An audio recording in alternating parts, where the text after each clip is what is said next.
देखो कहानी शुरुआत होती है शार्लेट के पास से, जहाँ पे वो महल के अंदर ऐसा नौकरानी लाई गई होती है और पूरे महल में उसके साथ अच्छा बिहेव करने वाली और कोई नहीं बल्कि उसकी स्टेप सिस्टर नटालिया नाम की एक बच्ची होती है। शुरुआत से ही नटालिया उसे काफी ज्यादा ये वो पसंद करती है और अपनी बड़ी बहन की तरह ट्रीट करती है, बाकी सब की तरह नौकर की तरह नहीं। प्रेजेंट का सीन दिखाया जाता है जहाँ पे शार्लेट एक जगह पे अपनी आंखें खोलती है और उसे याद आता है कि पिछले वाले एपिसोड में एरुका वहाँ पे आके उसे बताई होती है कि नटालिया की जान खतरे में। देन वो सामने देखती है जहाँ पे हमारे होते गुतेसु और लू सो रहे होते हैं और बाहर की ओर दिखाया जाता है कि वो लोग एक शानदार सी शिप के अंदर होते हैं। अब हमें एलन को दिखाया जाता है जो कि एरुका से बोलता है कि आखिरकार शार्लेट का और नटालिया का रिश्ता कैसा है, तो वो बताने लगती है कि पूरे ज्यादा फैमिली के अंदर, पूरे शहर के अंदर, पूरी कंट्री के अंदर सबसे ज्यादा नटालिया ही उसे प्रेम करती है। एलन बोलता है ये तो काफी ज्यादा ये वो बढ़िया बात है। इतने में शार्लेट भी वहाँ पे आ जाती है और हमारा एलन बोलता है कैसी नींद आई, तो वो बोलती है काफी ज्यादा बढ़िया, और इस बार मैंने अपनी बहन के बारे में सपना भी देखा तुम्हारे मैजिक की वजह से। उसे ये भी बोलते है कि वो अपनी बहन के बारे में से स्टोरी सुनाना चाहती है, तो एलन बोलता है कि अच्छा ठीक है। इतने में ही लू और गुतेसु भी बोलते हैं कि हम भी सुनेंगे। एरुका लू और गुतेसु को देख के काफी ज्यादा हैरान होते हैं और वो बोलती है कि भैया आप तो अपनी फैमिली बड़ी ही करते चले जा रहे हो, मॉम ये देखेंगे तो काफी ज्यादा खुश होंगी। तो गुतेसु बोलते हैं क्या तुम्हारी मॉम बीस्ट के बारे में कुछ ज्यादा जानती है, तो एरुका बताती है कि असल में उसकी मॉम एक रिसर्चर है। जब वो लोग आगे बढ़ ही रहे होते हैं इतने में ही शार्लेट बोलती है कि आखिरकार यहाँ पे तुम्हारा स्कूल कहाँ पे है, तो एलन बोलता है कि असल में आइलैंड के ऊपर ही है। शार्लेट एक उंगली पॉइंट आउट करते हुए बोलते क्या वो काली वाली बिल्डिंग, तो एलन बोलते लगता है कि नहीं वो तो हमारा डॉम है। तो यहाँ पे शार्लेट बोलती है कि आखिरकार तो स्कूल कौन सा है। एलन बताता है कि असल में ये पूरा आइलैंड ही एथेना मैजिक एकेडमी है। अब वो लोग होते हैं वो एकेडमी के अंदर होते हैं, वो एंटर कर जाते हैं, जहाँ पे एरुका बताते हैं कि यहाँ पे रहने वाले सारे लोग ऑलमोस्ट लोग होते हैं वो इसी एकेडमी के रिलेटेड और बाकी थोड़े टूरिस्ट हैं। और यहीं पे हमारी शार्लेट की बहन नटालिया मौजूद है। तो हमारा गुतेसु बोलता है कि आखिरकार नटालिया यहाँ पे क्या कर रही है, वो अपने महल में नहीं होनी चाहिए। एरुका बोलते है चिंता मत करो वो यहीं पे ही और कंफर्म है। एलन बोलता है कि मुझे डिटेल दो, मैं सब कुछ चेक करना चाहता हूँ। तो एरुका बोलते है कि डिटेल गए तेल लेने, सबसे पहले तो हम अपने घर पे चल के कुछ बातचीत करेंगे। एलन घर का नाम सुनते ही वो पूरा थर थर कांप जाता है और शार्लेट उसका ये बिहेवियर देख के बोलती है कि आखिरकार घर से क्या तुम्हारा वो मतलब है जहाँ पे तुम लोग पले बड़े हो। एरुका बोलती है सही पकड़े हैं। अब शार्लेट भी घबराते घबराते बोलती है तो तुमने मुझे पहले क्यों नहीं बताया, मैं अच्छे से सच सवर के आती और तुम्हारे पेरेंट्स से मिलती। एरुका बोलती है उसकी चिंता तुम मत करो, यहाँ पे लफड़ा तो भैया का है, तुम्हारा कोई तो लफड़ा ही नहीं है यहाँ पे। शार्लेट होती है वो समझ नहीं पा रही होती है। तो एरुका बताने लगती है कि 3 साल पहले हमारे एलन ने इस जगह को होता है वो त्याग दिया होता है और पिताजी के साथ एकदम शानदार वाला झगड़ा किया होता है। शार्लेट ये जान के काफी ज्यादा ये वो हैरान होती है। इतने में एरुका एक और झटका देती है कि हमारे एलन और उसके पिता की जो फाइट होती है वो पूरे विलेज के अंदर काफी प्रख्यात है। जस्ट लाइक ऐसा समझ लो 2 मजिशियन होते हैं, वो आसमान में उड़ते उड़ते गोला बारूद की वो बमबारी है वो कर रहे हैं, जिससे विलेज के अंदर काफी ज्यादा कोहरा होता है वो मच चुका होता है। मजे की बात तो ये भी है कि आजकल है वो विलेज में भी एकदम है वो एक टूरिस्ट स्पॉट है वो बन गया है कि आखिरकार लड़ाई हुई कहाँ पे थी असल में। एलन होता है वो से यहाँ पे रोकता है, वो लोग होते हैं वो आगे बढ़ने लगते हैं। जाते टाइम गुतेसु बोलता है वाह क्या बाप और बेटे की क्या अनोखी कहानी सुनने को मिली, एकदम मजा ही आ गया, जस्ट लाइक टीवी सीरियल देख रहा हूँ। एलन बोलता है गुतेसु तू कुछ ज्यादा नहीं बोलता, लगता है तेरी पगार काटनी पड़ेगी मुझे। वैसे भी मेरी क्राफ्टवुड फैमिली के साथ है वो काफी बातचीत है और मैं अंकल क्राफ्टवुड को मैसेज भी है वो देता हूँ, पत्र लिखता हूँ। तो हमारा गुतेसु बोलता है अंकल से क्या मतलब है तुम्हारा। एलन बताता है कि जब वो बहुत छोटा था उसने अपने परिवार को खो दिया था, फिर क्राफ्टवुड फैमिली ने ही उसे अडॉप्ट है वो कर लिया था, इस वजह से वो एरुका का स्टेप ब्रदर है।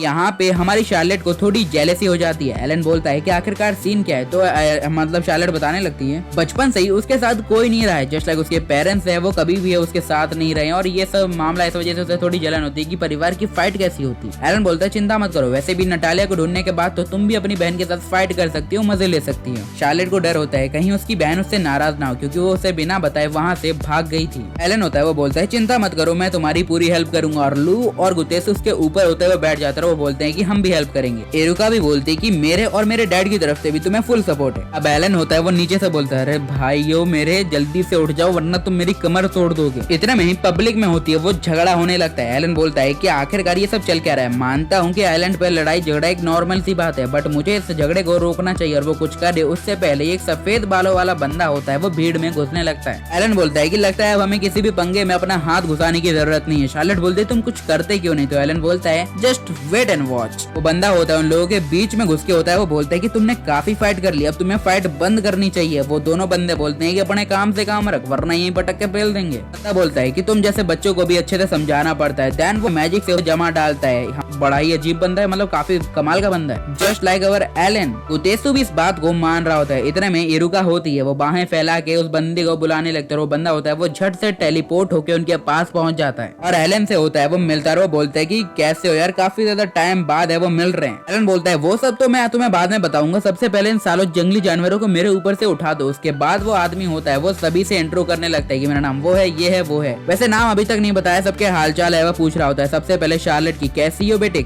आने में कोई तकलीफ तो नहीं हुई ना। शार्लेट बोलती है कि nice to meet you, but आप कौन हो। तो वो बताने लगते हैं कि उसका नाम होता है हेरविग क्रॉफोर्ड और यहाँ पे वो इरुका और एलन का पिताजी है। अगले सीन में वो लोग होते हैं वो हमारे एलन के घर पे बैठे होते हैं, जहाँ पे एलन बोलता है मेरा बेटा बड़ा मादरजात है। मैंने कभी नहीं सोचा था कि मेरा बेटा आते हुए अपने साथ एक बहुरानी भी लेके वो चला आएगा। तो एलन बोलता है कि ये मेरी गर्लफ्रेंड नहीं है। इतना में इरुका उसके पैर पे पैर मारते हुए बोलती है कि चुप रहो। एलन समझ जाता है कि दाल में कुछ काला नहीं बल्कि पूरी दाल में ही सब कुछ सफेद है। शायद हो सकता है कि अगर ये बहाना काम कर जाए तो यहाँ पे हमारे एलन को शार्लेट की आइडेंटिटी छुपाने की कोई जरूरत ही नहीं पड़ेगी। देन वो भी इस प्लान के साथ आगे बढ़ने का सोचता है और शार्लेट को बोलने लगता है कि देखो तुम मेरा प्लान समझ रहे हो ना, बट जिस हिसाब से वो ये सारे मार रहा होता है ना वो बिल्कुल समझने लायक नहीं होते हैं। तो शार्लेट कुछ गलत तुक्का मार के हमारे एलन के फादर के पास चली जाते रहो, बोलते कि मेरा नाम है शार्लेट एवन। एलन के पिताजी बोलते क्या तुम दोनों एक साथ में राजी हो गए थे। तो वो बोलने लगते हैं कि हाँ हम बिल्कुल है वो राजी हो गए थे, हम एक साथ ये वो रहते हैं। एलन मुझे काफी ज्यादा बढ़िया से ट्रीट करता है, काफी ज्यादा रानियों की तरह रखता है और मजे की बात तो ये है कि मुझे हर रोज एक नोटी थिंग से होता है वो सिखाता है और करके भी दिखाता है। एलन के पिताजी बोलते हैं नोटी हो रहा के बहन के भाई, नोटी हो रहा। एलन बोलते हैं सारी राज की बातें आज ही खोल दोगी क्या। अब लू कुछ बीच में बोले उससे पहले ही हमारा कॉपी ब्राई यानी कि कहें गुतेस उसे काट डालता है। तो हमारे एलन के पिताजी बोलते हैं कि आज से तुम हमारे साथ रह सकते हो और हमारे ऊपर भरोसा है वो कर सकती हो। एलन सोचने लगता है कि रुका ने मामला कहाँ तक संभाला है। इतना में ही रुका उसे देख के हंसती है और अजय एक झटका लगता है कि हमारे एलन के पिताजी बोलते हैं कि मुझे जान के काफी खुशी हुई कि एलन अब तुमसे शादी करने वाला है। तो दिल में ठंडक पै गई है। शादी की बात सुन के दोनों के होते हैं वो गाल लाल पड़ जाते हैं, मुंह लाल पड़ जाता है। तो अंशु ये हो क्या रहा है। एलन बोलता है क्या तुम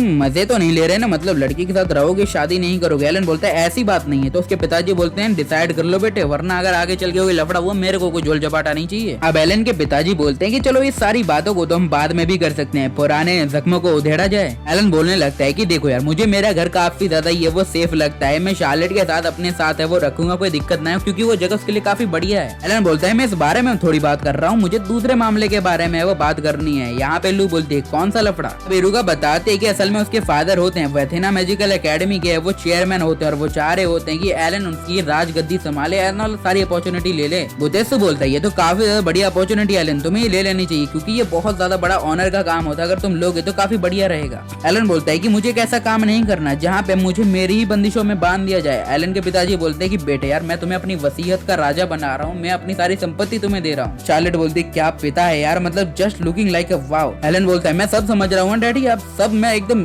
कब से आपके ऊपर नजर है मेरी। इतने में वहाँ पे एक महिला की एंट्री होती है। शार्लेट को लगता है कि वो यहाँ पे एलन की छोटी बहन है तो वो उसे ग्रेट कर देती है। अब वो आंटी जी जो भी हो समझ लो वो बोलने लगती है कि अच्छा हुआ कि तुमने मुझे उसकी बहन समझा, असल मैं उसकी बहन नहीं हूँ। एलन बताने लगता है कि हाँ ये मेरी बहन नहीं है, ये असल में आंट करा। इतने में उसके ऊपर होता है एक हमला होता है। वो बोलने लगते हैं कि बेटे सबसे पहले 3 साल हो गए तो लगता है तुम तमीज भूल गए हो, आंट नहीं बोलने का, समझे कि नहीं समझे। एलन बोलता है कि सॉरी ये है मेरी माता जी यानी कि कहे मेरी मम्मी। बताते हैं कि उनका नाम होता है लेस लॉर्ड क्रॉफोर्ड जो कि उसकी वाइफ होती है उसके पति की, और इसकी माँ बहन क्या बोल रहा हूँ। एलन बोलने लगता है कि वसीयत तो सब झूठ है, तुम तो मॉम के साथ ज्यादा टाइम है वो बिताना चाहते हो, सही कहा ना। एलन के पिताजी बोलते हैं बात तो तेरी एकदम सही है यार, अपने काम में भी यार अपने कंधे होते हैं काफी ज्यादा थक जाते हैं और मैं चाहता हूँ कि अब मैं सारा बार बोझ हो अपने बेटे के सिर मर दूं और यहाँ से रिटायर हो जाऊं, उसके बाद तो इसकी माँ की आंख सब एक कर देंगे। एलन बोलता है कि इतना भी सच क्यों बोलने लगे हो। एलन के पिताजी बोलते हैं यार तुम तो एक अच्छे बेटे हो, क्या तुम्हें एक नया भाई बहन नहीं चाहिए। एलन बोलता है काफी ज्यादा नहीं बोल रहे। शार्लेट और एलन की माँ होती है वो बातें करने लगती है। एलन की मॉम होती है, स्टेप मॉम होती है, वो बोलने लगती है कि शार्लेट तुम है वो मुझे आंटी वांटी मत बोलो, अब तो यार रिश्ता होने वाला है तो तुम मुझे मॉम या मॉमी बुला सकती हो। एलन बोलता है कि ना ना ना ना ये बातें तो अभी नहीं करनी है, सबसे पहले तो हम शार्लेट की बहन के बारे में बात करेंगे। तो वहाँ पे अंकल जी बोलने लगते हैं अच्छा ठीक है। वो हमारी एकेडमी के अंदर एक एक्सचेंज है वो स्टूडेंट है जो कि एक डिसऑर्डर के तहत है वो जूझ रही है और ये कांड होता है वो काफी नोबल्स के बच्चों के साथ हुआ होता है। एलन बोलता है क्या मतलब है वो, आखिरकार वो यहाँ पे कब से है। तो बताने लगते हैं कि 3 महीने से। एलन बोलता है अगर 3 महीने से यहाँ पे तो आपने मुझे इन्फॉर्म क्यों नहीं किया। तो वो बोलने लगते हैं कि हमें नहीं पता था कि वो लड़की कौन है और जब पता चला हमने तुम्हें इन्फॉर्म कर दिया। यहाँ पे खुद ब खुद ये शार्लेट होती है वो हर चीज का कसूरवार खुद को ये वो मान रही होती है। अब यहाँ पे उसके पिताजी बोलने लगते हैं कि कि देखो यार वैसे भी स्कूल में काफी लफड़े है वो बढ़ रहे हैं, इस वजह से यार बहुत ज्यादा दिक्कत हो रही है। शार्लेट को अपनी बहन की चिंता होने लगती है तो अंकल बोलते हैं कि चिंता मत करो, मैं तुम्हें अभी सब कुछ दिखा डालता हूँ। वो यहाँ पे एक मिरर के ऊपर से पर्दा उठाती है, उस मिरर का नाम होता है मिरर ऑफ नॉस्टैल्जिया, जिसके अंदर से हमें मेमोरीज दिखाई जाती हैं। वेल मेमोरी नहीं तो ट्रांसपोर्ट सर्विस ही कह लो, जहाँ पे हमें दिखाई जाती है नटालिया जो कि एक जगह पे बैठी होती है। उसकी तरफ काफी ज्यादा लोग होते हैं वो बढ़ रहे होते हैं उसे पकड़ने के लिए। हमारे एलन को लगता है कि वो उसके ऊपर हमला करने वाले हैं और यहाँ पे शार्लेट भी बोलती है कि हमें उसे बचाना चाहिए। एलन के पिताजी देखते हैं ना पुत्र ना घबराओ मत, और वहाँ पे जादू देखो। इतने में एक बहुत ज्यादा बड़ा धमाका होता है, हमें पता चलता है कि असल में यहाँ पे हमारी नटालिया होती है बहुत ज्यादा बड़ी बुली होती है स्कूल के अंदर। एलन और शार्लेट ये देख के हैरान होते हैं कि भोले जोगे के पीछे यार कौन छुआ पड़ा है। वो लोगों को डराने में कोई कसर है वो नहीं छोड़ रही होती कि जस्ट लाइक मरते हो तो मर जाओ, मरने के है। एलन बोलता है कि आखिरकार ये क्या लफड़ा चल रहा है, तो वो बताने लगते हैं कि बस यही तो दिक्कत है, ये यहाँ पे आने के बाद काफी ज्यादा बिगड़ गई है। एक बॉस सिंड्रोम होता है जस्ट लाइक सभी को अपने नीचे दबा के रखना, ये सिचुएशन हो गई है उसके अंदर और हम उसे फोर्स भी नहीं कर सकते किसी चीज के लिए, वरना एक स्टूडेंट के दिमाग पे काफी ज्यादा है वो इफेक्ट पड़ेगा। वैसे भी बचपन में हम ये कांड है वो झेल चुके हैं तुम्हारे सहारे, तो मैं चाहता हूँ कि इस चीज का ख्याल है वो तुम ही रख लो, समझ गए ना। अब शार्लेट होती है वो घबराने लगती है कि नटालिया तो बुरी लड़की बन गई इसकी माँ का। इतने में ही उसके पिताजी बोलते हैं ना बेटा ना, वो इतनी ज्यादा भी बुरी नहीं है। वो यहाँ पे देखने लगते हैं कि असल में जब वो बंदा उसे वाकई के पैसे लौटा रहा होता है कि लो मैडम जी पैसे लो, तो नटालिया बोलती है कि इसकी कोई है वो जरूरत नहीं है। तो वो बंदा बोलता है सिल्वर कॉइन है वो भी 30, आप फिर मुझे क्यों दे रही हो। नटालिया बोलती है कि तुम जो मेरे लिए काम करते हो as a part time job ही है वो समझ लो, तो उसके लिए तो तुम्हें पे करना पड़ेगा, तो तुम पैसे रख सकते हो, और वैसे भी मैं इतनी बुरी बॉस भी है वो नहीं हूँ। वो बंदा बोलता है madam ji you are the great, तुमने तो आंखें बीच आंसू ला दिया यार।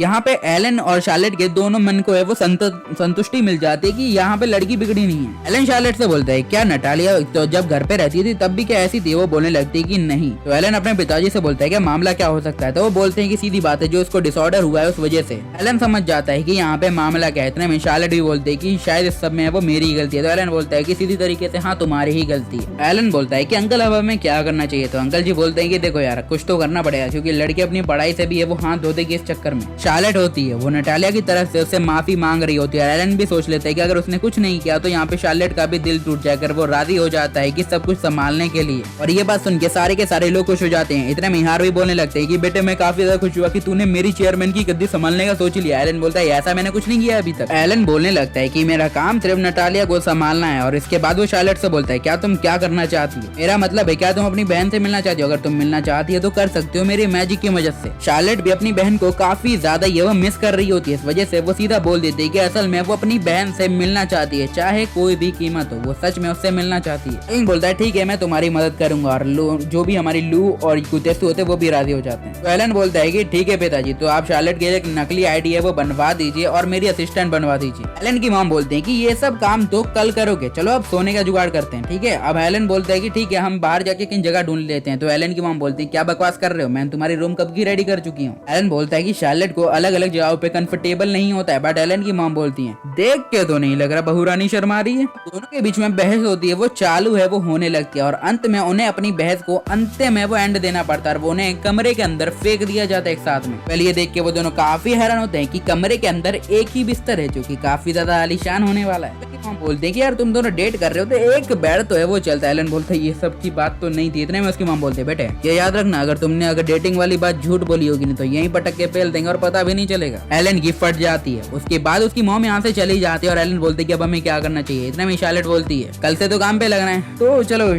सोने चलते हैं शोना जी। एलन की बत्ती गुल हो जाती है और इसके आगे मैं कुछ नहीं बोल सकता। बकचोदी खत्म, एपिसोड खत्म, सायोनारा और बाय बाय।